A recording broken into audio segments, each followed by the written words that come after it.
Good evening and welcome to Your Call. It's the only show on Indian television where you, the viewer, can interact directly with India's top politicians, business leaders, sports stars, social activists and film stars. How do you do it? Well, that's simple. You can call this number on your screen. You can log on to our website, yourcall@ndtv.com. You can access us on Twitter and Facebook or just walk across to our broadcast vans in major cities. Tonight's guest is the Chief Minister of India's capital, Delhi, a job she's had not once, not twice, but is currently in her third term. Sheila Dikshit joins us on Your Call. Let's just look back at her life and career.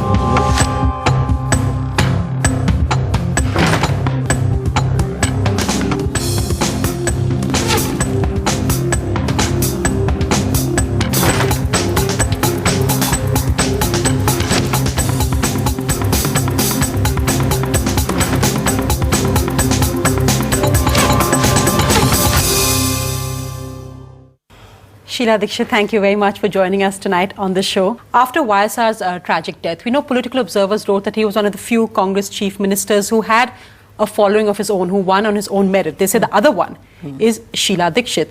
Do you feel that's what gives you, in one way, your strength today in Congress politics and could also be seen as a possible weakness? Yes, you're absolutely right that it's a strength for me because I must tell you one thing. I have studied in Delhi. I've been brought up here. I went to college here. I was married here. I spent most of my time here. So I have grown up with Delhi. And I understand it. So this is the one place where my father-in-law used to say, even when I used to contest from UP, he'd say the real natural place for you is Delhi. And somehow his words came true. And so I can connect with the people because I am a Delhiwala. Even though Delhiwala, who is a Delhiwala, nobody knows. So that I think is a great thing. But it becomes a weakness because there are critics who say, well, she thinks so into herself and she thinks she's got it all. But in all modesty, in all truthfulness, I would say, who is Sheila Dikshit? Sheila Dikshit is somebody who represents the Congress. If the word Congress was out of my name, what would I be? I'd be like any other person. So I never forget that I represent the Congress and I hope it's ideology. And my first loyalty is to my country and then to my party. So I think that's where the conflict, people are not really always able to appreciate it. Then of course there are the normal political rivalries, but believe me, it doesn't bother me too much. It's interesting you brought up the political rivalry because there's been a lot of speculation about your relationship with Sonia Gandhi, especially after your second win, when there was that controversy about you waiting for days to get the so-called call, as it were. What is your relationship actually like? Because at one level, both of you have a lot in common, young widows as well. What is that relationship with Sonia Gandhi and you actually like?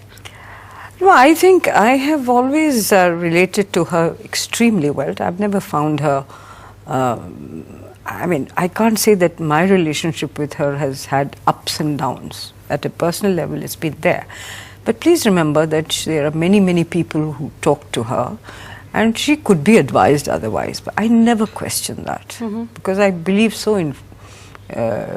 infinitely in her that I say, all right, if she has a reason to do something, there must be a reason for it. I never question her or myself about it. I carry on with my work, and that I think, Sonia, has been the reason why I have, carried on, because I am deeply committed to my work, and I'm deeply committed to my work because I've been asked to do such a work. I've been elected, I've been selected, whatever you may call it, and therefore I am totally and wholly committed to my work. So I don't bother about all these things. day here or a day there, somebody being ignored, somebody not being ignored. that they are human traits which you have to learn to live with, and I have become almost fully philosophical about it. After these years in politics, I mentioned the similarities, and of course, one thing in common also is that you both have young sons who are making their way in Congress politics. Yes. And on your call, we have Sandeep Dikshit who wants to actually ask you a question. Sandeep, go ahead and ask your mother some uncomfortable questions if you want. No, I don't want to ask any uncomfortable question. We still don't have, public spaces for people to do what they want, for celebrations, for festivals, for organizing things, for theatre. And I think that's some place where I know that these are not issues that are politically very, very vibrant or something that will give a political credit. But I think Delhi as a city to live in needs far many more places for people to express themselves, for painters, for musicians, for dancers, for events. Yes. And I hope, that she takes that. Ma'am, as your son, does he get a little bit of priority? No, well, of course, at home he certainly does. But I'd like to tell Sandeep one thing, that what he's probably meaning is that the spaces that are, but spaces for children to play in also, they're limited. But in spite of the kind of pressure of population we have, the density of population we have, I can really say that the city has been planned in a way where every area has some sort of a garden or greenery or something around. And I think after the games are over, Sandeep Dikshit, I'd like to tell you, you will have many more places to have. Well, a question which perhaps I could ask both Sandeep and you. We're seeing all this current controversy about the president's son, and the SMSs which are going around, we're saying that his strength is that mere paas maa hai. Is it a benefit or a disadvantage to be the chief minister's son, Sandeep? In terms of being the chief minister's son, there are certain advantages in terms of approach, I suppose. I can contact her probably more easily than others. But the other thing I must tell you that, she's not an easy person to get things from unless she's convinced that that's something my area needs. And I think in that, she relates to me like probably she would relate to any other member of parliament. There's only one slight disadvantage. People believe that because you are the CM's son, therefore, anything that is demanded of you would be done. But that's a minor disadvantage. But you don't agree this concept of political heirs? No, I don't think so. Obviously, there is a slight tilt in a political family as there is a tilt in a doctor's family or a lawyer's family or a psychologist or a teacher profession's family. Children grow up to see that. So I don't think it's something that needs to be written off. It's something that needs to be encouraged if you fit in well. Now if Sandeep and Rahul, especially I would say Rahul, wins, he goes around, he's coming up on his own. But you don't feel, as the BJP legends, the opposition alleges, that there is, after all, a glass ceiling within the Congress? You mentioned Sandeep, but there's a whole second generation of young Congress leaders. Yes. Do you feel there's a glass ceiling beyond which they can't rise? No, I think it intrinsically depends on their merit. I'll tell you, I contested an election. My father-in-law was in politics. I contested an election UP in '84. After Indiraji's assassination, we all came. I lost that election in '89. You see? So perhaps I was the one who was elected.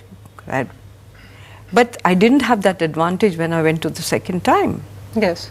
So you see, it's not that. There's nothing so straight. I was out of politics after Rajiv ji went away for 7, 8 years or 9 years. I just stayed in my house, in my own private house. And then suddenly I was asked to contest in Delhi, look after Delhi. I would never have imagined, yes. And here, when I was in my first time called a total outsider, everybody said she's an outsider, she's an outsider.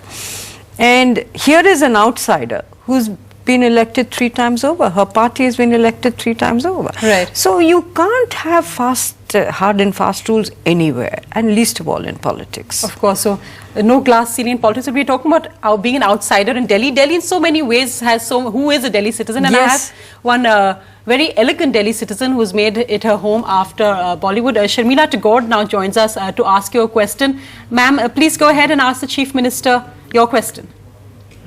Namaskar, Sheila ji. I have a very basic concern.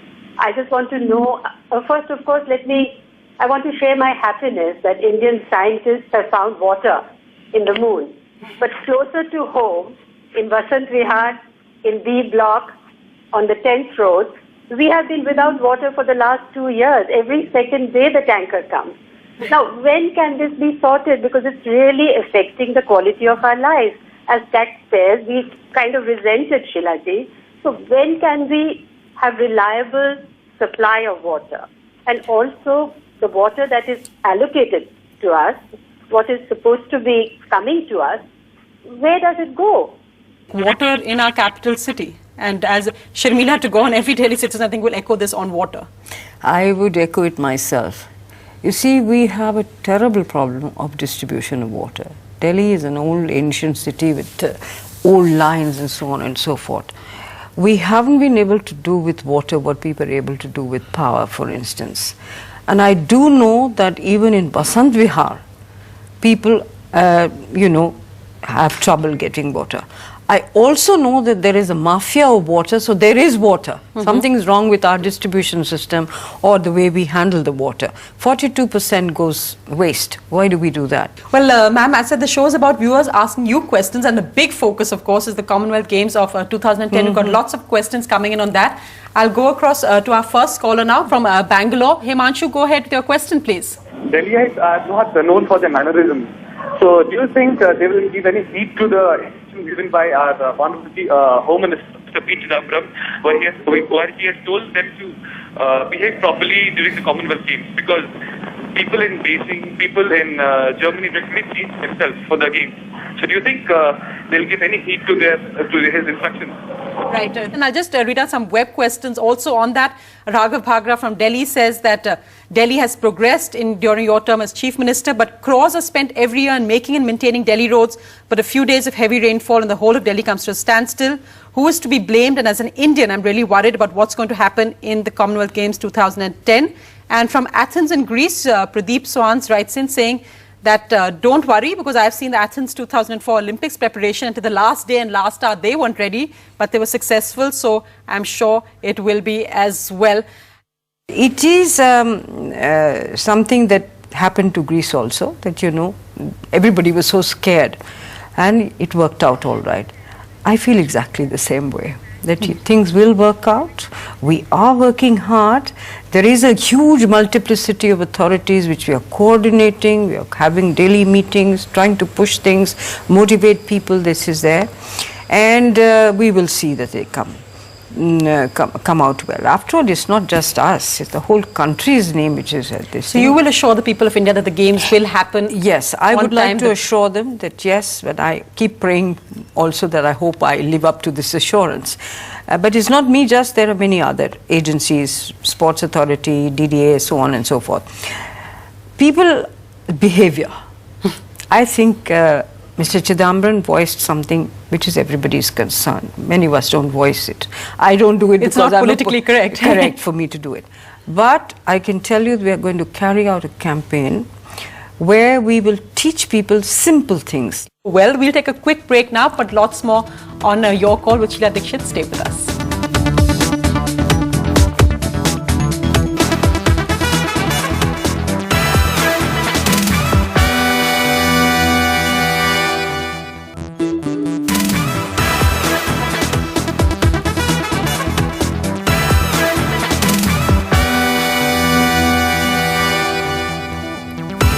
Welcome back. You're watching Your Call. Our special guest this week is Chief Minister Sheila Dikshit.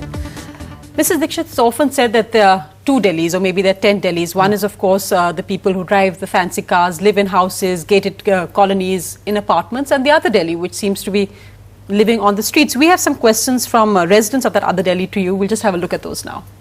मुख्यमंत्री जी हमारे कुछ रहने के लिए मुकाम दो हम यहाँ पे फुटपाथ पे एक बार फूल बेचते हैं हमारे रहने के लिए कुछ ठिकाना बिल्कुल शीला जी नमस्ते हम आईटी गेट के पुल के नीचे रहते हैं हम नाचते गाते वो हमारे राजस्थानी वाला गाना भी सुनाएंगे नाचते हम आप आ जाओ यहाँ पे. Mr. Dikshit, that's really in some way the capital's shame. The number of street children we still see out there, yet is that as we become a city of flyovers, what about the people living under those flyovers? You will find hardly anybody living under flyovers now. No, that's not true. There may be few, one or two. This is a fact also. This is a part of Delhi also. And most of them you will find are people who have migrated from other places. The one who goes and continues to live in Delhi for a year, 6 months or more, they are beggars. We've started a huge campaign now, picking up these children, putting them into homes. We do have homes, but I must tell you, Sonia, we have not yet been succeeded in keeping the children in the homes. We have another person who wants to ask you a question, a young girl, Manisha. You may remember she's tragically lost her family in the Sarojinagar blast and now lives with the grandparents, and she wanted to ask you a question. Manisha, yes, I've met her. Go ahead and ask the Chief Minister your question. आपको जैसे पता ही होगा कि 2005 में Sarojini Nagar market में जी हाँ, blast हुआ था. हाँ जी, ब्लास्ट में मैंने अपने मम्मी पापा भैया को खोया.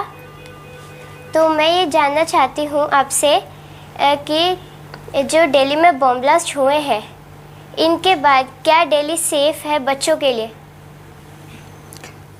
हाँ बेटा, क्योंकि from those blasts, I think the Delhi police and others learnt a lot. There was blasts after that, Sarojini Nagar blast also.